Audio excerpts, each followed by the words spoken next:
Amém.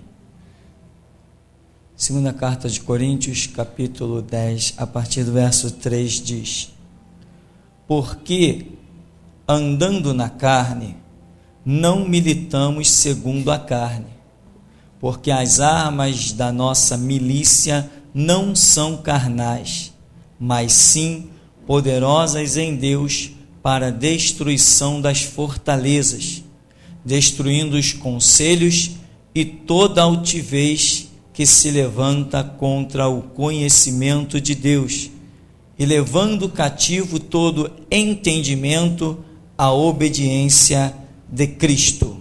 Amém. Você pode sentar. Irmãos,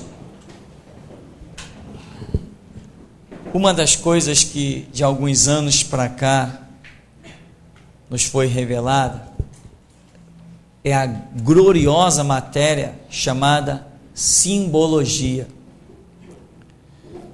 E normalmente quando aparecem mulheres na Escritura, são símbolos da nação de Israel ou da igreja, e às vezes os dois ao mesmo tempo. E uma vez eu estava meditando sobre Gênesis, e lá em Gênesis foi dito à mulher: com dor terás filhos.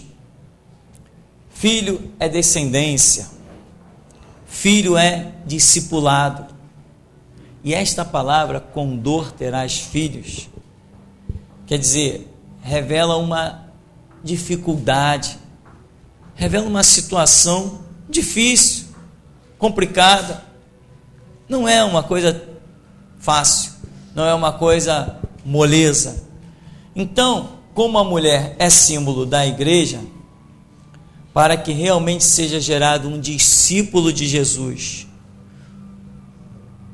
legítimo, filho com DNA, vamos assim dizer, não é tão simples. As igrejas estão cheias de pessoas que não entendem nem o que é o Evangelho. As igrejas estão cheias de pessoas que não entendem que tem que morrer pela causa do Evangelho. Então não são discípulos verdadeiros, não são filhos legítimos. Porque quem é um filho legítimo tem que entender que ele precisa morrer pela causa do Evangelho. Essa é a ideologia dele, essa é a filosofia dele. E quando isso não está na mente da pessoa, ele não é um filho verdadeiramente. Então, para que seja gerado um filho genuíno da ideologia do Evangelho, isso não é fácil, é com dor, ou seja, é com dificuldades. As pessoas, hoje nós estamos às portas do retorno de Cristo, e eu afirmo, posso ser louco para alguns, não tem problema, o amanhã dirá se eu sou louco ou se eu sou sábio. As portas do Evangelho, Jesus Cristo volta. Neste século 21, Jesus Cristo pisará no Monte das Oliveiras. Neste século 21, Jesus Cristo vai arrebatar a sua igreja. Neste século que nós estamos vivendo. Às portas disso, nós encontramos ainda pessoas que estão com uma visão de que a igreja vai estar sempre aí, de que nada vai acontecer. Não, que volta de Jesus, não, isso está muito longe. A pessoa não é capaz de olhar para trás e dizer assim: epa, já se passaram quase 2000 anos desde que a igreja foi fundada. Será que já não está chegando na hora de Jesus voltar a esse mundo? Pelo menos desconfiar de alguma coisa. E nós já vimos que o terceiro dia representado, isto é a simbologia, ou seja, no terceiro milênio, que nós já entramos, estamos no primeiro século do terceiro milênio, que aí entra o número 21, neste 21, Jesus volta a este mundo.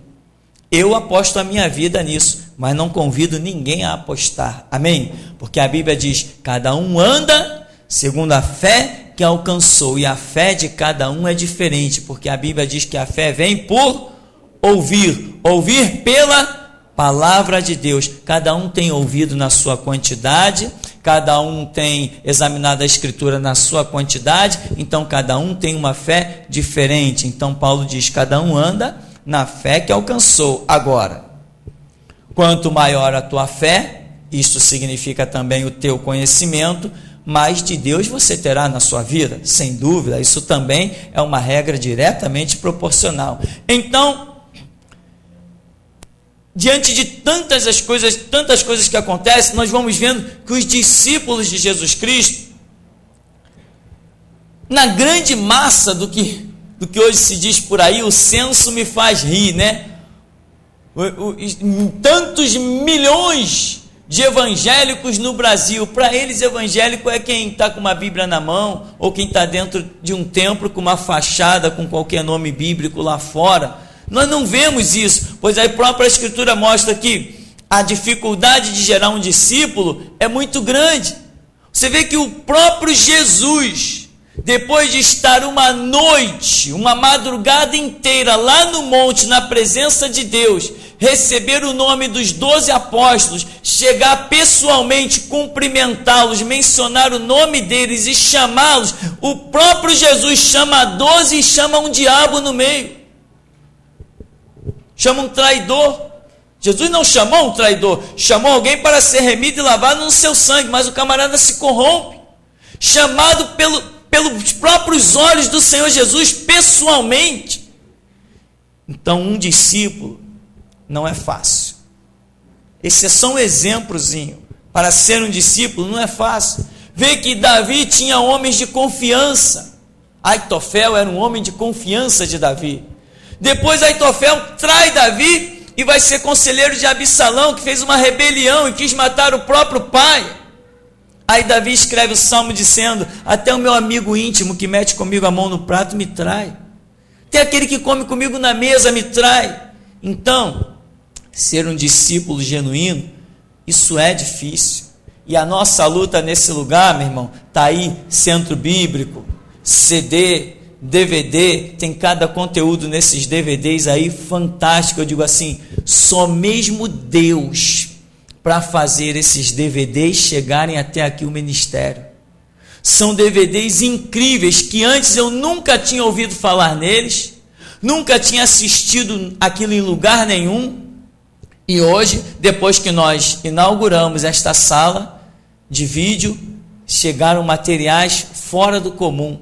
Então, fonte de alimentação, fonte de edificação. E nós trabalhamos para quê? Para que discípulos verdadeiros, dispostos a dar a vida pelo Evangelho, nasçam. Exatamente como Jesus fez. Jesus não deu a vida pela sua doutrina, pelo Evangelho? E não diz, a um servo cabe ser igual ao seu Senhor? Então nós temos que ser igual a Jesus, morrendo pela mesma causa que ele. Aqui você viu o texto, que ele diz assim: as armas da nossa milícia, verso 4, não são carnais, mas sim poderosas em Deus para destruição das fortalezas, destruindo os conselhos e toda altivez que se levanta contra o conhecimento, e levando cativo todo o entendimento. Veja as palavras que são usadas: conselho, conhecimento, entendimento. Tudo aquilo que gira no campo da mente.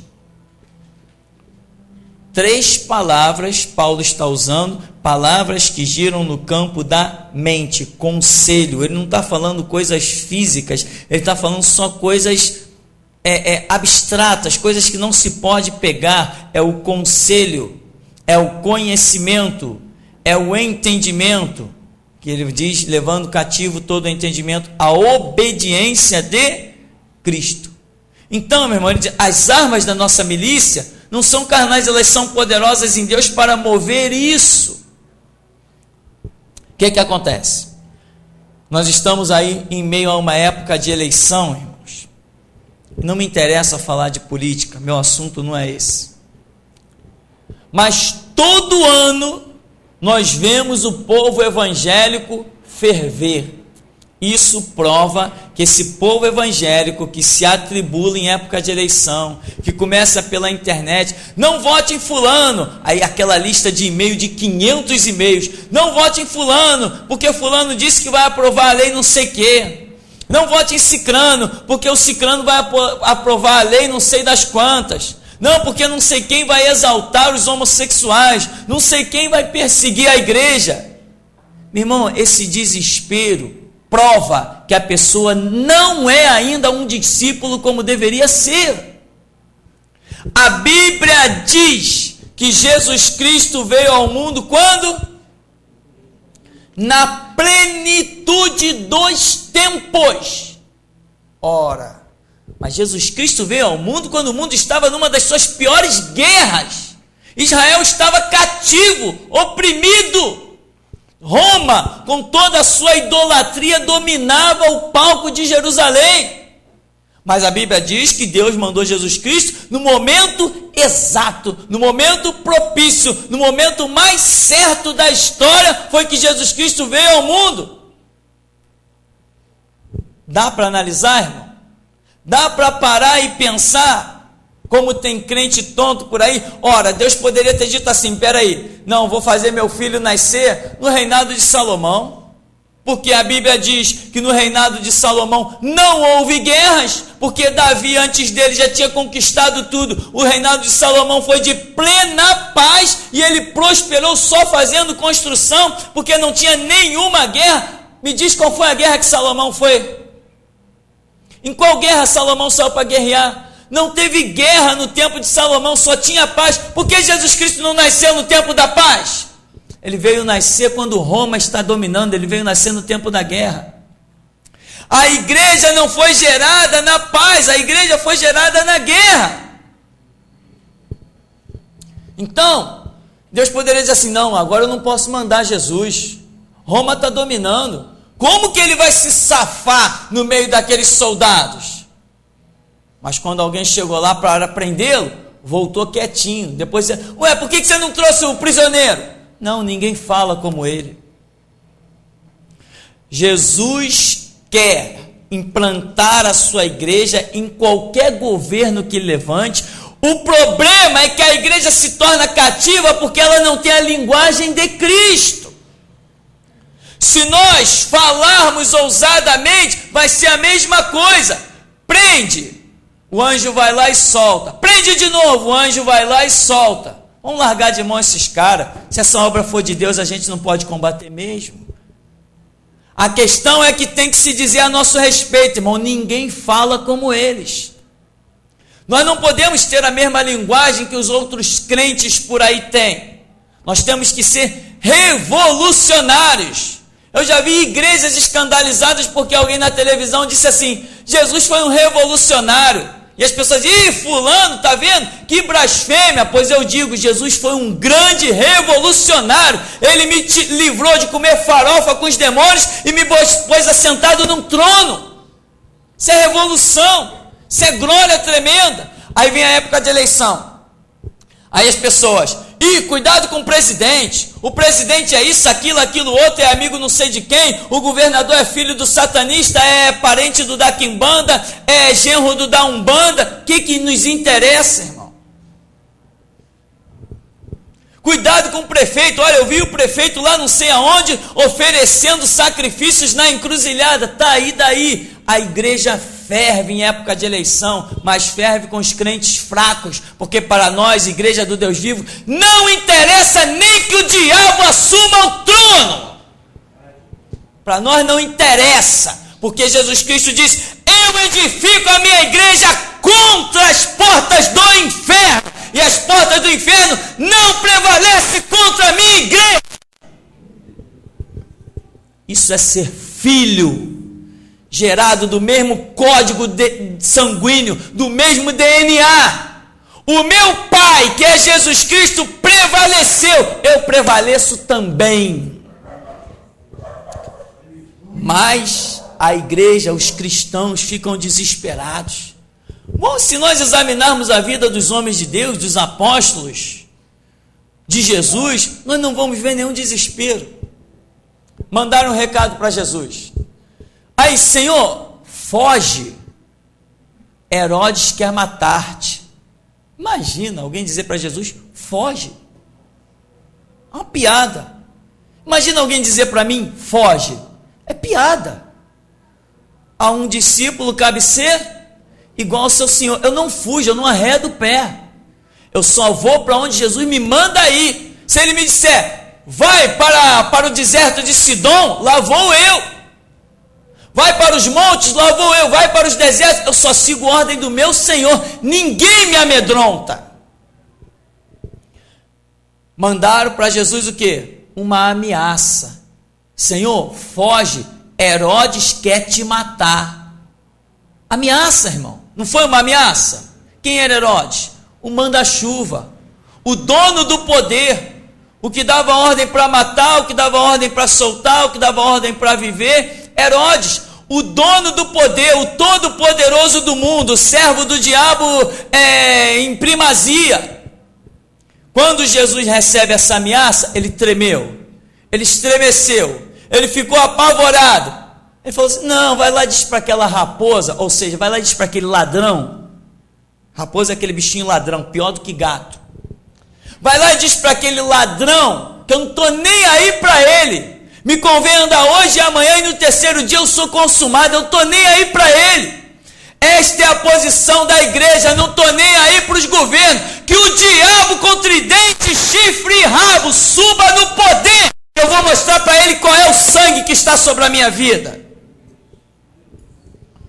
Não interessa quem está no poder, se o presidente é satanista, é maçom, se o filho dele está dominando as empresas, se quem ele está indicando tem pacto com o diabo, se alguém está batendo cabeça para Lúcifer, não interessa para a igreja de Jesus Cristo. A Bíblia já diz, Jesus disse que o mundo jaz no maligno. O diabo é o príncipe deste mundo, mas aqui dentro quem reina é Jesus Cristo. E por onde eu pisar, ele pisa comigo. Aonde eu pisar, rei sou eu, o meu Jesus.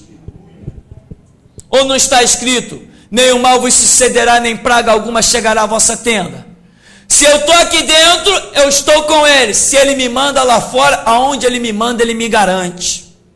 O que ele me manda dizer, ele me garante. Irmão, eu estou determinado a soltar o verbo.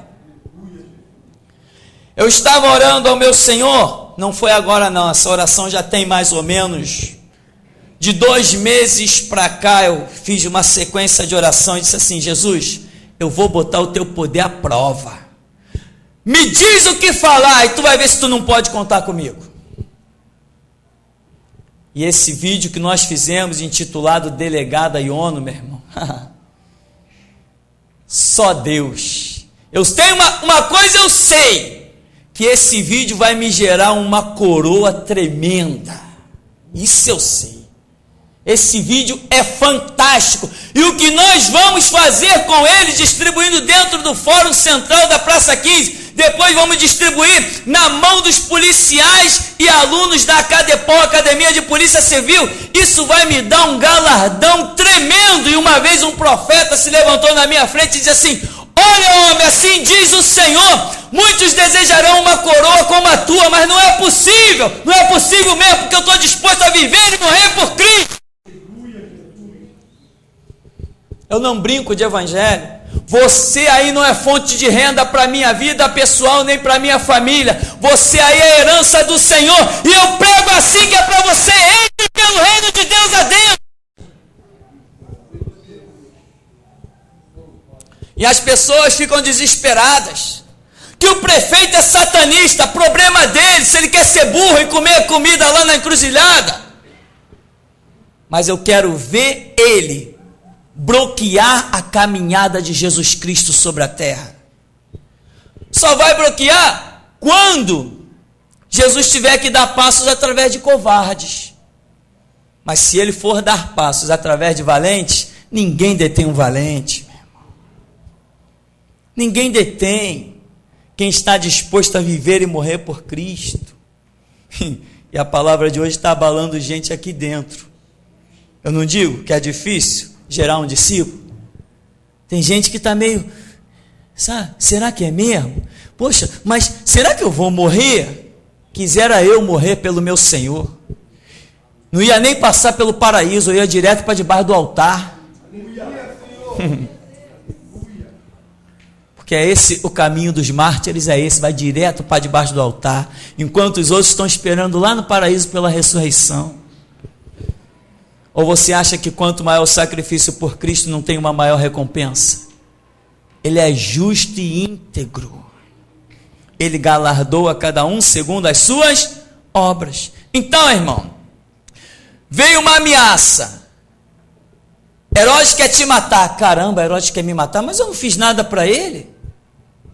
Poxa, onde está Herodes? Herodes está no norte. Então eu vou para o sul. Não, vai lá e diz para aquela raposa, você não trouxe o recado? Então leva. Diz que ele é uma raposa, ele é um ladrão. Mas Senhor, como tu vai se proteger? Cadê o seu exército? A Bíblia diz que os anjos são ministradores a respeito dos que hão de herdar a vida eterna. E eu vou confessar uma coisa para você, meu irmão. Eu confio no poderio bélico dos anjos.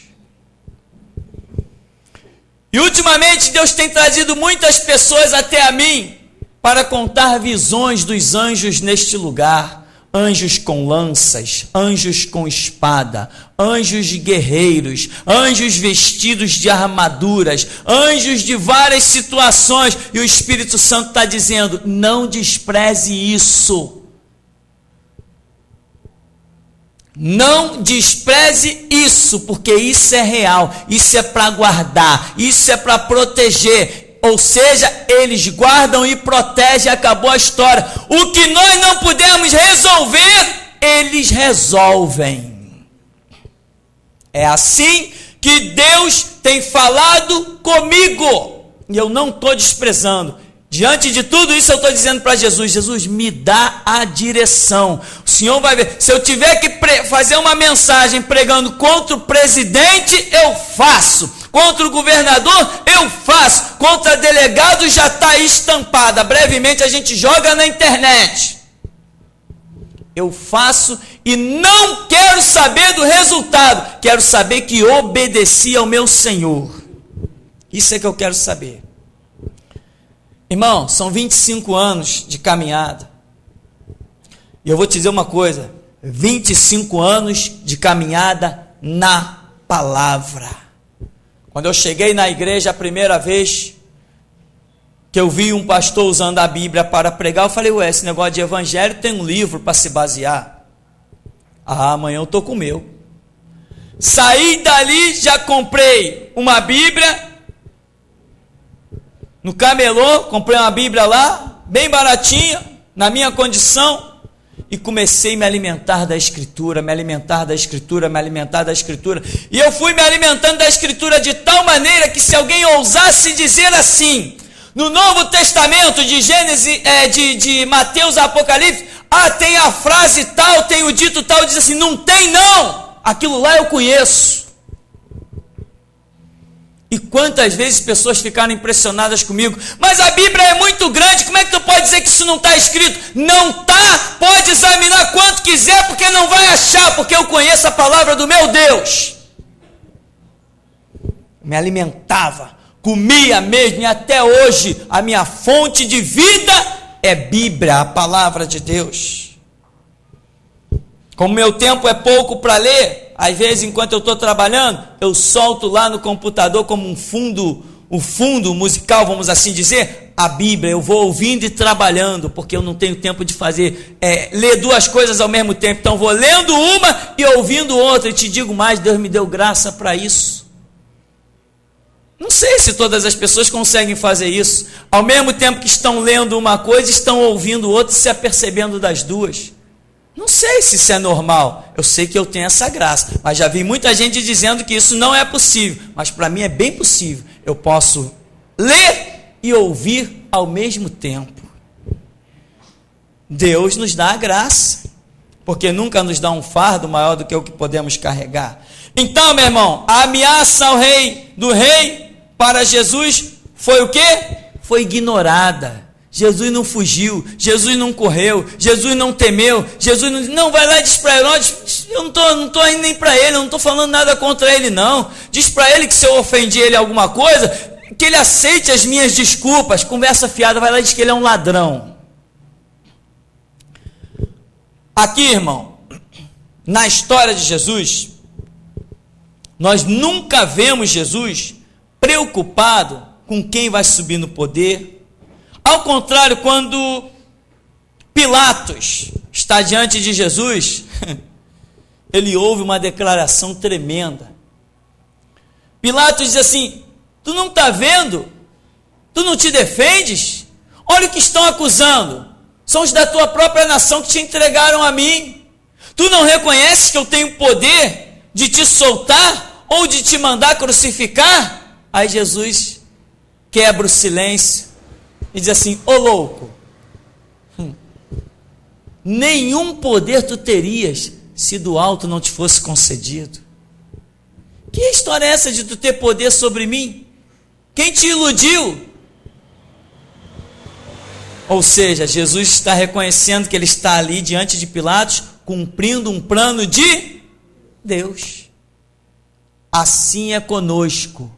Se um dia tivermos que ser esquartejados e um pedaço ir para cada canto do planeta, é plano de Deus, porque eu sei que nenhum mal nos pode suceder, nem praga alguma pode chegar à nossa tenda, porque o Senhor dará ordem aos seus anjos para nos guardar em todos os nossos caminhos. Portanto, nenhuma folha cai da árvore se não for da permissão de Deus, e até os fios de cabelo da nossa cabeça já estão todos contados. Por isso, irmão, pode rasgar o verbo.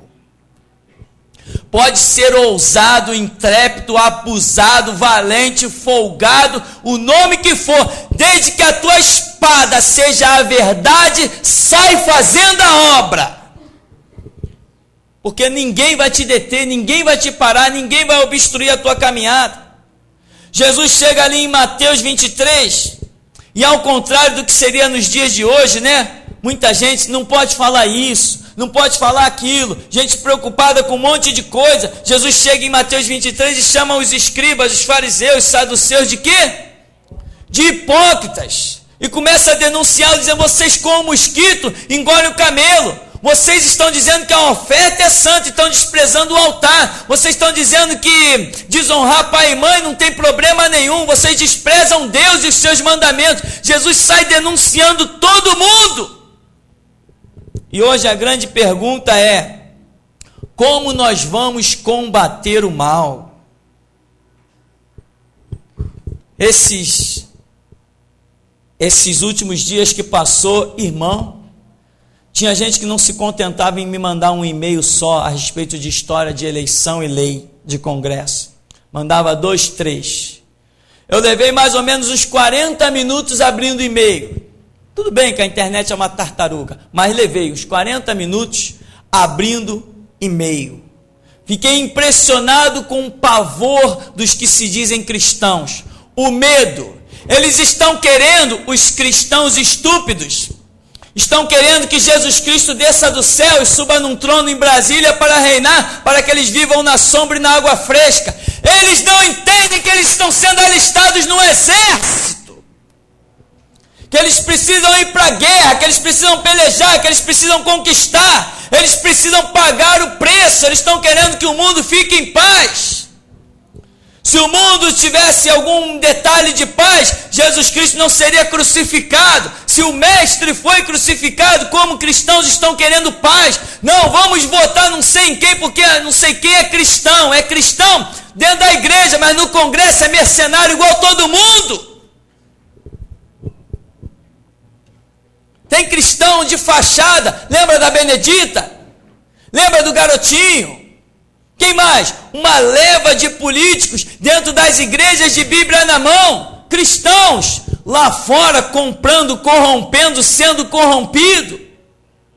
E os cristãos, abre aspas aí nesse invólucro de cristãos, estão achando que nós temos que combater alguma coisa com voto. Irmão, não interessa quem assuma.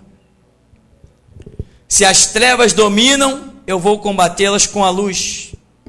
Se as blasfêmias estão por aí, eu tenho louvor e adoração para oferecer ao meu Deus. Se mentiras estão dominando, eu tenho verdade para oferecer resistência. Se há um silêncio maldito, eu tenho um grito para despertar alguns.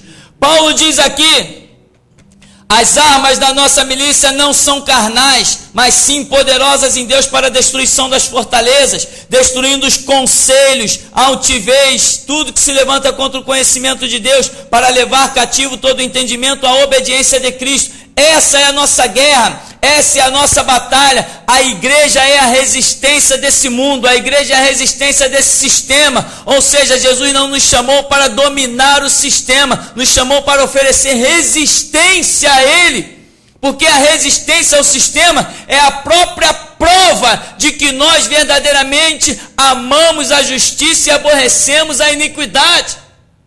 Não adianta querer viver num paraíso, porque se você estiver num paraíso e se Deus arrancar a árvore do conhecimento do bem e do mal desse paraíso, você não pode ser provado. E se você não pode ser provado, você não pode ser salvo. E se você não pode ser provado e salvo, não tem galardão te esperando. Mas lá no céu tem galardões maravilhosos. Tem os 144 mil que cantam o cântico de Sião e louvam e engrandecem o Cordeiro. Tem os mártires debaixo do altar que falam com o próprio Deus. Tem aqueles que participam das bodas do Cordeiro de Deus. Tem aqueles que cantam o cântico de Moisés. São galardões, são posições, mas são aqueles que foram provados, pagaram preço e lá estão. Lá no céu não tem quem viveu na sombra e na água fresca. Lá tem Abraão que pagou o preço de sair da sua terra, do meio da sua parentela e ir para o deserto comer poeira. Como nós vamos combater o mundo, como nós vamos combater o sistema? Não é elegendo ninguém, é oferecendo resistência a quem quer que seja eleito. O mundo tem as suas leis, as suas constituições, a igreja também tem a sua, é resistência. Como eu vou combater o sistema do mundo e as trevas? Vivendo a verdade, pregando o evangelho. Atos 4, Pedro, Tiago, João, as autoridades, calem a boca, não permito que vocês falem mais do nome desse homem. Não podemos deixar de falar do que temos visto e ouvido. Esse Jesus a quem vós crucificaste, Deus o fez Senhor e Cristo. Então, meu irmão, é oferecendo resistência, é pregando a verdade. É assim que a gente combate as trevas, é assim que a gente combate as leis. Que o satanista vai sumir no poder e o filho dele já era um satanista terrível e ele é outro satanista terrível. Nós temos que dar um jeito de votar em alguém para tirar esse cara do poder. Não, deixa esse cara entrar no poder, que eu vou mostrar para ele quem é que manda. Deixa ele convocar os exércitos, que eu vou mostrar para ele que um simples homem com Jesus Cristo pode vencer um exército. Tem que assumir, as trevas têm que dominar mesmo, as trevas têm que assumir o poder, porque senão nós não saberemos quem é Deus. É preciso existirem situações contrárias para que a gente veja a mão poderosa de Deus se manifestar. Lá tinha a lei dos Efésios, grande é a Diana dos Efésios. Paulo pisa na cidade e diz assim: epa, não são deuses os que se fazem com mãos humanas. Tem que oferecer resistência, tem que falar, tem que pregar. Agora, não é se calar que nem aqueles irmãos nossos patetas, né? Eu tenho ministério para pregar nos trens. Aí saiu uma lei besta lá, não sei da onde, da Supervia, botaram um cartazinho lá, feito de papel com alguma tinta rabiscada: proibido pregar no trem. Aí o que antes tinha ministério agora está sentado num canto, não prega mais. Cadê o ministério dele? Eu quero ver calar a voz da restauração. A voz da restauração ninguém cala. A voz da restauração são aqueles selecionados por Deus para ir até o fim. Então, meu irmão, as armas da nossa milícia não são carnais. Como que nós vamos combater esse mal, esses governos, essas leis? Apenas pregando e vivendo o evangelho. Não foi isso que Jesus fez? Jesus não se preocupou.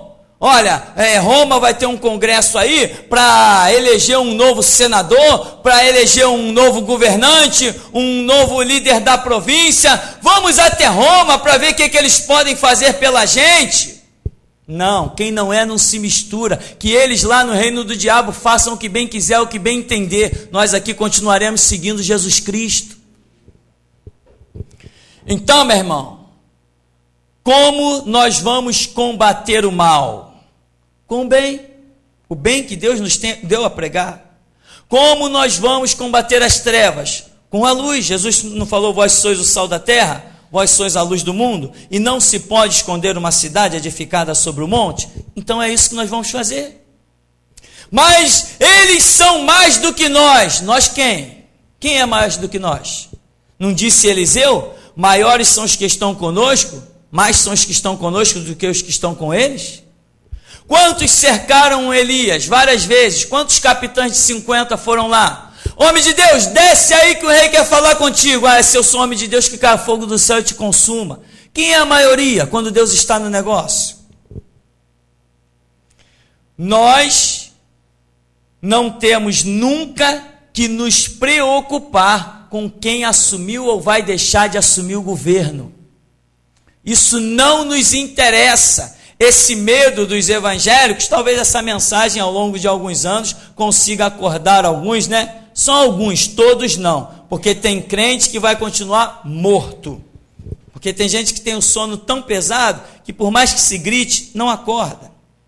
Então, nós temos que simplesmente viver o nosso estatuto. Todo mundo ao longo da história, ao longo de milênios, tentaram calar a igreja, acharam que tinham calado Jesus Cristo. Esse Galileu aí está arrebanhando uma multidão. Alguns criticavam, é uma multidão de pobres, mendigos e prostitutas. Mas alguém dizia assim, não, mas é uma multidão grande. Então vamos fazer o seguinte, vamos matar esse cara, vamos encerrar a história, vamos matar ele, vamos acabar com ele. Prenderam Jesus covardemente, julgaram Jesus covardemente, assassinaram Jesus covardemente, e hoje nós estamos aqui cultuando quem? Jesus, todo-poderoso, glorioso, assentado à destra do Pai, intercedendo por nós, aquele que foi posto no túmulo, ao terceiro dia ressuscitou. Ele precisava ser traído e assassinado para mostrar que ele tem poder sobre a morte. Ninguém frustra o plano de Deus. Deus precisava me jogar na cadeia por 18 dias para mostrar que ele tem planos e propósitos que ninguém pode ser frustrado. Nunca o seu projeto pode ser equivocado, frustrado. Nunca pode retroceder homem nenhum para a obra de Deus. Como nós vamos combater o mundo? Simplesmente cultuando, glorificando, servindo a Jesus Cristo. Mas o diabo vai assumir o poder. Que assuma e fique calado, porque se mexer com a igreja acaba com ele. Se meter com a igreja massacra ele. Pode assumir o diabo o poder que quiser, mas se ousar mexer com Jesus Cristo, vai ter que ajustar contas. Não interessa quem vai assumir o poder. Não interessa se quem domina por aí, quem tem as armas, quem tem o poder, quem escreve leis. A minha lei já está escrita e selada com sangue. A lei que eu sigo já está selada com sangue. Que me interessa que vão fazer lei. Dizem por aí que um satanista diz que ia criar um monte de lei para perseguir a igreja. Como eu anseio que ele se torne o presidente da república. Como eu anseio. E quem sabe se numa dessa que ele se tornar um presidente da república, Jesus não me abre as portas num canal de televisão. Aí ele vai ver que sempre existirão 7.000 que não dobram os joelhos a Baal. Então, meu irmão, nós vamos combater as trevas pregando a luz.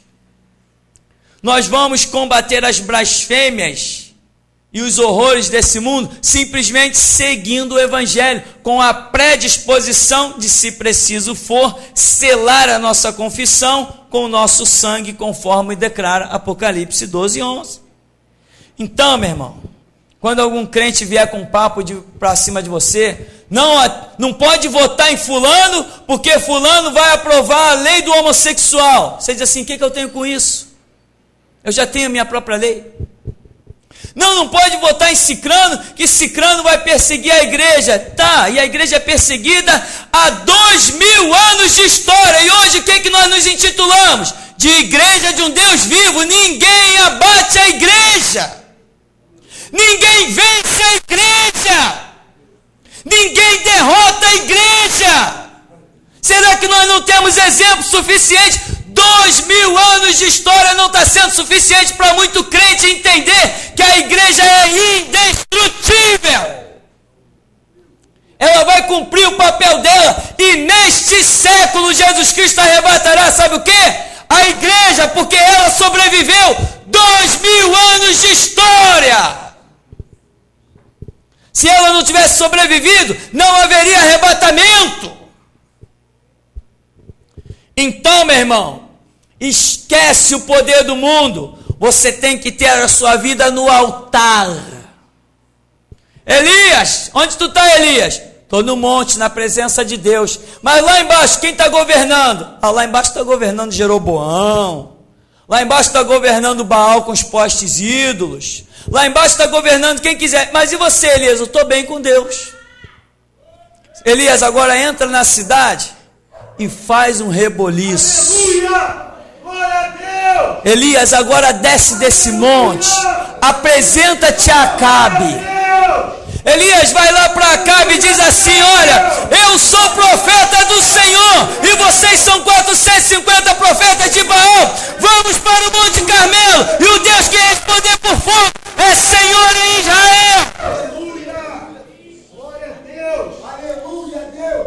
Mas Senhor, eles são 450, não seria eles que deveriam vir me oprimir? Não, Elias, ninguém oprime a minha igreja, eu é que oprimo eles. Eu que aperto eles, eu que esperto eles, sou eu que provoco eles, Elias.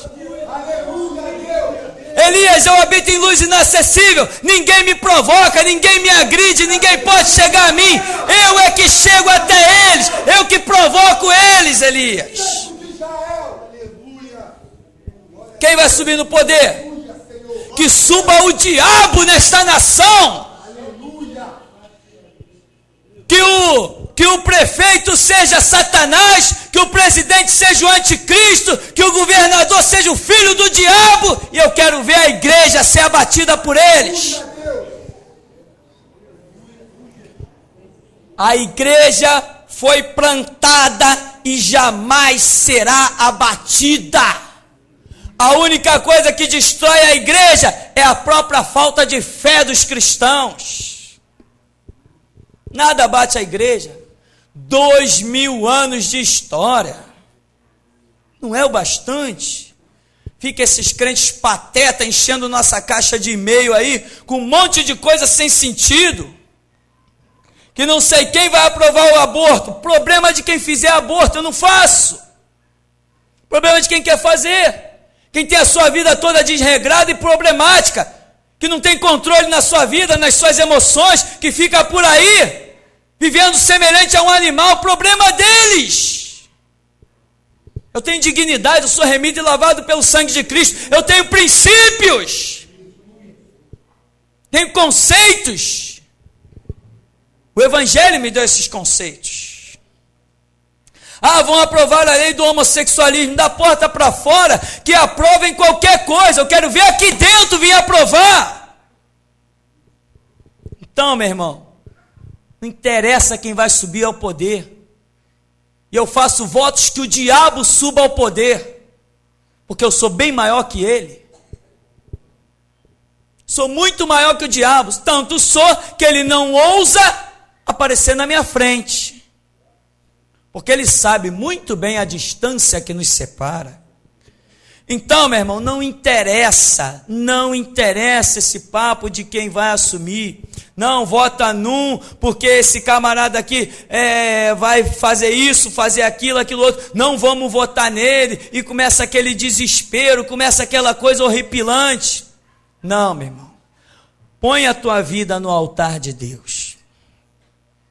vai para a Escritura, vai para a comunhão com o Espírito Santo, vai para as tuas renúncias, vai para a tua paz com Deus, vai buscar a face do Senhor, vai dobrar os joelhos, vai colocar o rosto em pó, vai procurar receber de Deus a revelação, deixa brechas, permitas que Deus fale contigo, vai buscar isso de Deus, a voz do Espírito, a sensibilidade espiritual, vai viver Deus, meu irmão, e não interessa o que estão fazendo no mundo. Lembra que Jesus Cristo te comprou com sangue, e Ele diz que você não é do mundo, você está pisando no mundo e que você não pertence a Ele. Essa é a realidade do Evangelho. Quem governa em Brasília, ou seja lá em qualquer canto, não governa sobre a igreja, sobre a verdadeira não. A igreja verdadeira, ela não tem templo. A igreja verdadeira não tem lugar físico. A igreja verdadeira, por onde ela passa, ela taca fogo. A igreja verdadeira, por onde ela se locomove, o diabo sai correndo. A igreja verdadeira vai desfazendo as obras do diabo por onde passa. E hoje nós passamos por tudo que é lugar. Pela internet nós passamos mundo afora, desfazendo as obras do diabo. Então, meu irmão, entenda o chamado de Deus nas nossas vidas, a obra que Deus realizou. Deus não nos chamou para ter os mesmos medos que antes. Lembra quando nós não conhecíamos o Evangelho? Tem presidente que está dizendo isso e candidato que está dizendo aquilo. Em quem nós vamos votar? Nós não tínhamos, nós éramos ovelhas sem pastor e ficávamos procurando liderança boa ou ruim por aí. Hoje é diferente. Hoje nós temos um pastor. Hoje nós temos um referencial. Hoje nós temos um líder. Então, não interessa o que o mundo vai fazer. Interessa que nós já sabemos em quem temos crido, estamos certos que Ele é poderoso para guardar o nosso tesouro até o dia final. Amém, meu irmão? Tem mais um detalhe ainda para você. Não esqueça dessa palavra. Quando o cristão está sendo oprimido e está se preocupando com os rumores do mundo, ele não é cristão nada, ele está se iludindo dentro da igreja. A igreja não é oprimida com nada, é a igreja que foi chamada para desfazer as obras do diabo. Enquanto o tempo da igreja não se cumpre, nós é que perseguimos o diabo, nós é que desfazemos as obras de Satanás. Enquanto a igreja está no mundo, nós é que oprimimos o sistema, mas temos que ser igreja de verdade. Eu não me sinto oprimido com nada, irmão. Não me sinto. Outro dia eu vinha chegando de carro aqui, eu olhei um carro estacionado ali na porta, igualzinho aquele Gol que uma vez veio nos buscar para nos dar ordem de prisão. Falei assim com a minha esposa: e lá, aqueles caras vieram aí de novo, vieram me prender de novo. Deixa eu estacionar o carro logo para ficar estacionado, provavelmente eu vou com eles. Assim, como se estivesse tomando um suco de cana. Sem me preocupar nem com nada, absolutamente com nada. Mas aí eu olhei, procurei num lado, não vi ninguém. Eu falei: não deve ser não. Aí vi uma pessoa estranha lá no outro canto, falei: o carro deve ser da pessoa. Igualzinho, eu falei: vieram aí me prender. Sabe qual foi a minha preocupação? Quando eu achei que aquele carro tinha vindo me prender? A minha preocupação foi assim: puxa, ainda não reproduzi os DVDs. Só essa a minha preocupação, ainda não reproduzi os DVDs. Irmão, o mundo está te oprimindo? Não. Tem alguma coisa errada. As obras do diabo não podem oprimir os cristãos. Porque a Bíblia diz que a sua igreja, como é que está? Aquele que habita no esconderijo do Altíssimo, à sombra do Onipotente, descansará. Se você não está tendo descanso, meu irmão, porque Jesus falou: eu deixo paz para vocês, não como o mundo dá, ou seja, a nível de mundo é guerra, a porta do inferno que não prevalece, é uma guerra, mas nós interiormente estamos nadando em plena paz e segurança. certo de que, ainda que 1000 caiam ao meu lado, 10.000 à minha direita, eu não serei atingido. E se um dia Jesus permitir que alguém encoste a mão em mim, é para glorificar o seu nome de uma maneira que eu ainda não conheci. Porque no final de toda essa história, todos nós receberemos um título semelhante ao de Jó. E declararemos, sabe o quê? Eu te conhecia de ouvir falar, mas agora te veem os meus olhos. Se eu só dizer uma coisinha para você para encerrarmos. Quando nós chegarmos no céu e nos depararmos com a realidade do mundo espiritual e o poder tremendo do nosso Deus, todos nós vamos nos rotular, sabe de quê? De covardes. Mas sabe qual é a minha luta? É saber que há um Deus tremendo e aqui nessa terra me tornar um valente, confiado naquilo que olhos não viram, nem ouvidos ouviram, nem nunca subiu ao coração do homem. Então, meu irmão, para que você não chegue lá e diga assim, caramba, como eu fui covarde, olha como esse Deus é tremendo, olha o poder dele, nada dos seus planos poderia ter sido frustrado. Você já está sendo avisado desde já. Seja valente, intrépido e ignore como Jesus ignorou as ordens e as ameaças das autoridades. Herodes quer te prender. Vai lá e diz para aquela raposa, me convém andar hoje e amanhã, e no terceiro dia sou consumado. É agora, no terceiro dia, no terceiro milênio, que a igreja vai sair da terra. Mas enquanto não chega a hora, nós vamos continuar oprimindo as obras do diabo. E até aqui nos tem ajudado o Senhor.